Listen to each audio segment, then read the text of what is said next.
President Obama took some time out from his Hawaiian vacation today to nominate one Democrat and one Republican to fill vacancies on the Federal Reserve Board.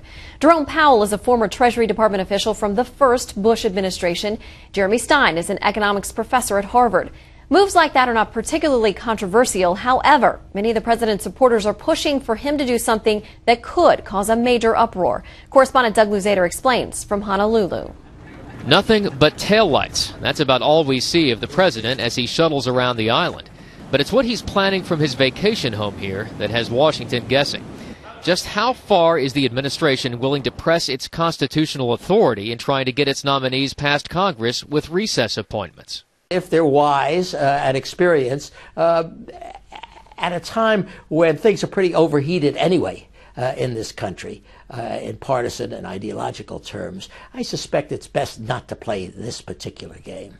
But these empty chairs at the National Labor Relations Board may argue otherwise for the president. Because he and Senate Republicans can't agree on new board members, 2012 will start with just 2 of 5 chairs filled. Not even a quorum, so the board will have to shut down.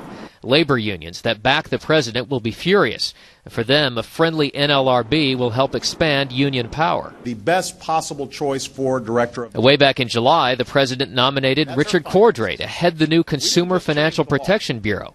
Another nominee lost in limbo, in this case because Senate Republicans think the Bureau has too much power. Under the Constitution, the president can simply appoint someone to fill any of these slots on his own if the Senate is not in session. To prevent that from happening, this is what Republicans are having the Senate do every 3 days or so. Gavel in. Senate will come to order. And gavel out. Even though virtually no one is here. No recess appointments, the thinking goes. But that all depends on how you define a recess. Could 2 or 3 days technically be a recess? Recent history says no, but the president could put that to the test. He's got the option, but he's got to go back a long way in history to find an example that's going to suit his convenience if he wants to go ahead with a recess appointment. The White House won't rule out pushing the boundaries. I mean, we're not relinquishing any rights here. That's certainly the case.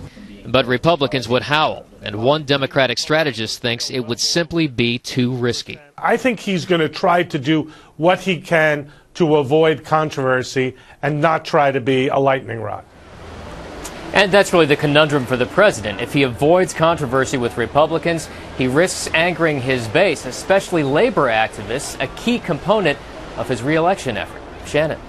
Doug Luzader live from Honolulu. Thank you, Doug.